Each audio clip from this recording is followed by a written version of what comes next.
سورہ آل عمران کی چند آیات کے بارے ذکر کیا گیا تھا، اور انشاءاللہ تعالیٰ آج بھی ہم اسی سورت کی کچھ آیات پر غور فکر کریں گے۔ اللہ سے دعا ہے کہ اللہ ہمیں صاف صاف اور صحیح بولنے کی توفیق عطا فرمائے۔ سامع کرام، اللہ سبحانہ و تعالیٰ انسانوں کے ہدایت کے لیے اپنے وقت پر الگ الگ زبانوں میں الگ الگ کتاب نازل فرمایا، جیسے کہ تورات، انجیل، زبور، پھر آخری کلام جو قرآن ہے۔ اور اللہ سبحانہ و تعالیٰ بہت بار بہت دفعہ اس بات کا ذکر کرتے ہیں کہ ہم نے اس قرآن کو فرقان بنایا ہے، یعنی وہ کریٹیرین جو کہ صحیح اور غلط کو پہچانے، جو صحیح اور غلط کو تقسیم کر دے۔ اور اللہ اور دفعہ قرآن میں فرماتے ہیں کہ ہم نے اس قرآن کو پچھلی ساری کتابوں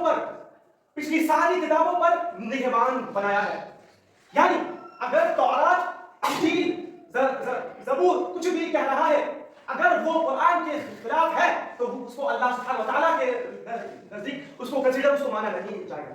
یعنی قرآن کے روح سے، قرآن کے روشنی سے ہم ساری آسمانی کتابوں کو ٹیسٹ کریں گے، یعنی اگر حکمت یا اللہ کی ہدایات اگر کسی کتاب میں ہے ابھی وہ ہے قرآن۔ اسی پر اللہ فرماتا ہے اس سے پہلے لوگوں کو ہدایت کرنے والی بنا کر، اور قرآن بھی اسی نے اتارا۔ جو لوگ اللہ تعالیٰ کی آیاتوں سے کفر کرتے ہیں ان کے لیے سخت عذاب ہے، اور اللہ تعالیٰ غالب اور بدلہ لینے والا۔ کہ اس سے پہلے جتنے بھی کتاب آئے، چاہے یہودی پر چاہے وہ کرسچن پر، وہ لوگ جو اہل کتاب ہیں وہ لوگ یہ کلیم کرتے ہیں کہ ہم اللہ کے بندے ہیں، ہم اللہ کے نیک بندے ہیں، we are the chosen people of Allah۔ اور ہم لوگ بھی اور اہل کتاب ایک کلیم کرتے ہیں جو سورہ بقرہ میں آیا ہے کہ ہم کچھ دنوں کے لیے جہنم میں ڈالے جائیں گے اور اس کے بعد پھر سے نکال دیے جائیں گے۔ کیوں؟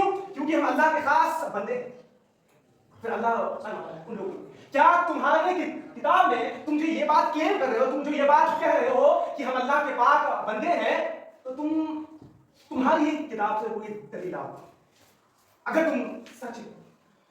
پھر اللہ کہتے ہیں کہ تم لوگ ایسے لوگ ہو جو اللہ کی کتابوں کو، اللہ کی بارات کو تم نے کچھ ہی پیسوں کے لیے بیچ ڈالا۔ یہ کس کے بارے میں بات ہے؟ اہل کتاب۔ اور اللہ ان لوگ کی قرآن میں تعریف نہیں کرتے۔ کس بات پر؟ یعنی اہل احبار، یعنی ایسے لوگ جو صرف لکھتے ہیں اور پڑھتے ہیں، سب سے پڑھے لکھے لوگ اہل کتاب پڑھنا کہتے ہیں۔ لیکن اسی لوگ کو یہ بات بھی کہتے ہیں کہ تم لوگ کو تو سب کچھ پتا ہے، تم لوگ کو اللہ ان لوگوں نے یہ بھی کہتے ہیں کہ یہ محمد صلی اللہ علیہ وسلم جو اللہ کے بندے اور پیغمبر ہے، تم انہیں اس طریقے سے جانتے ہو جیسا کہ تم اپنے بچے کو پہچانتے ہو، پھر بھی تم محمد صلی اللہ علیہ وسلم کو، پھر بھی تم قرآن کو کیوں نہیں مانتے؟ اور اسی راستے پر ہم امت محمد یا اسی راستے پر چل رہے ہیں۔ یہ بات آپ کے سامنے کیوں؟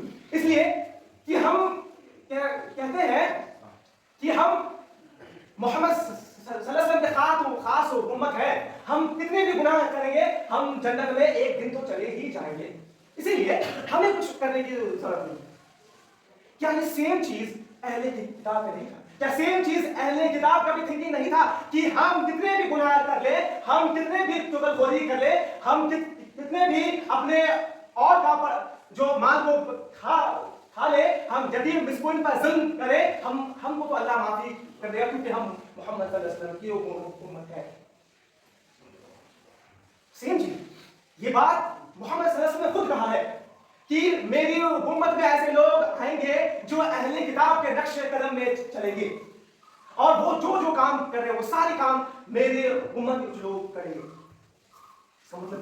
یہ بات بالکل صحیح ہے۔ ہم اللہ کے نزدیک سب سے بہترین امت ہے، اور اللہ ہم لوگ کے لیے قرآن نے یہ بات फरमाते हैं कि तुम तो सबसे बेहतरीन उम्मत हो, और तुम लेकिन बेहतरीन के साथ साथ बेहतरीन लोगों को बड़ा काम किया क्या कि तुम तो ऐसे लोग हो जो तुम लोगों को बुराइयों से बचाते हो और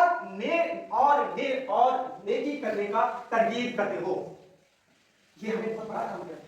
यानी मोहम्मद सल्लल्लाहु अलैहि वसल्लम की उम्मत को ईच एंड एवरी पर्सन, सारे लोगों को ये काम दिया गया है कि वो उतना दीन सीख ले, वो उतना दीन सीखे कि लोगों तक पहुंचाए, यानी बुरे काम से रोके। अब जरा आप ठहर कर यहाँ पर सोचिए कि हम कब जानेंगे कि कौन सी बुरे काम है, हम कब ये जानेंगे क्या हलाल है क्या हराम है, हम ये कैसे जानेंगे कि अल्लाह का हुक्म क्या है, हम अपनी जिंदगी को कैसे बसर करें। कॉमन सेंस की बात है कि जब तक हम इस कुरान का गौर फिक्र नहीं करेंगे, हम इस पर अगर इसकी पढ़ाई नहीं करेंगे तो हम जान ही नहीं पाएंगे कि अल्लाह का इस चीज पर सबसे ज्यादा इंटरेस्ट है। और फिर अल्लाह फरमाता है कि वो माँ के पेट में तुम्हारी सूरतें जिस तरह चाहता है बनाता है, और उसके सिवा कोई माबूद बरहक नहीं, वो गालिब है, हिकमत वाला है। यानी हर एक इंसान से बात की जाती है कि ऐ इंसानों, तुम अपने बॉडी की तरफ, तुम अपने आज़ा की तरफ, तुम अपने सर पैर मुंह हाथ कान बाल जो अल्लाह ने तुम्हें दिया उस पर गौर फिक्र करो। अल्लाह तुम्हें जैसे चाहता है और वैसे ही अल्लाह तुम्हें कराता है, और अल्लाह ही सबसे बेहतरीन खलकत करने वाला है। ये बात गौर करने की बात है। ये सिर्फ महदूद नहीं है मुसलमानों के लिए, इस चीज को रिलेट नॉन मुस्लिम जिसको अल्लाह का कोई तारुफ नहीं है वो भी इस चीज को फील कर पाएंगे। यानी अगर हम अपने आप को देखें कि अल्लाह ने हमें कितना बेहतरीन बनाया, अल्लाह अहसन, मतलब अल्लाह ने तुम्हें अहसन बनाया है, किस अल्लाह ने मोल्ड किया है। यानी तुम्हारा जिस तरीके से तुम्हारा फेस, तुम्हारा बाल, तुम्हारा हाथ पैर जिस तरीके से बनाना चाहिए था, अल्लाह ने तुम्हें उस तरीके से बनाया है, और अल्लाह से बेहतर कोई बनाने वाला नहीं। और अल्लाह उन लोगों को भी बनाया है जो बदसूरत है हमारे पॉइंट ऑफ व्यू से। हम जिसे कहते हैं बदसूरत, हम जिसे कहते हैं कि छोटा है, हम जिसे कहते हैं कि इसका तो कोई वैल्यू नहीं, हम जिसे, लेकिन अल्लाह सुब्हानहू व तआला, अल्लाह के नजदीक कौन बेहतरीन है वो कोई इंसान नहीं कह सकता। एक वाकया याद है कि अल्लाह के एक सहाबा जिनका नाम मैं भूल रहा हूं, वो बहुत छोटे हाइट के थे, और जब वो गाछ पर कर रहे थे तो लोग उसका मजाक बना रहे। तो अल्लाह के नबी ने क्या फरमाया, तुम जिस इंसान का तुम मजाक उड़ा रहे हो, तुम्हें नहीं पता अल्लाह के नजदीक के सबसे बेहतरीन इंसान समझ लीजिए।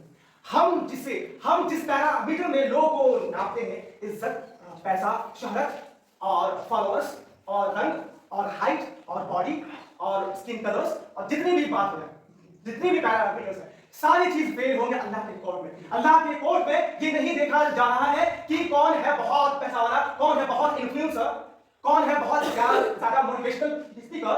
अल्लाह ये नहीं देख रहा है। अल्लाह ये देखने वाले हैं कि किसका सबसे बेहतरीन तकवा है। अल्लाह ये भी नहीं देखने वाले हैं कि कौन इंसान बहुत ही ज्यादा परहेजगार है। वो इंसान दिख रहा है कि 5 वक्त नमाज पढ़ रहा है, कुरान पढ़ रहा है, सब कुछ कर रहा है, लेकिन अगर वो प्राइवेटली गुनाह कर रहा हो तो अल्लाह को वो पता। तो अल्लाह के नजदीक कौन इंसान कितना अच्छा है, कौन इंसान कितना नेक है, वो कोई नहीं कहता। इसका मतलब ये है कि हम मुसलमानों को ये कॉन्सेप्ट दिल में बैठाना होगा। हम बार-बार कहते हैं कि हम वो बिल्कुल नहीं है कि हम किसी को भी जज करेंगे। अगर कोई कम इस्लामिक दिखता है, इसका मतलब ये नहीं कि वो अल्लाह के नजदीक कम इस्लामिक हो। यानी हमें इस बात से ये अल्लाह कुरान में फरमाता कि हमने तुम्हें अलग अलग कबाइल में, अलग अलग ट्राइब्स में, अलग अलग कलर्स में तुम्हें इसलिए बांटा है ताकि तुम एक दूसरे को पहचान सको और अल्लाह के बारे में बयान कर सको।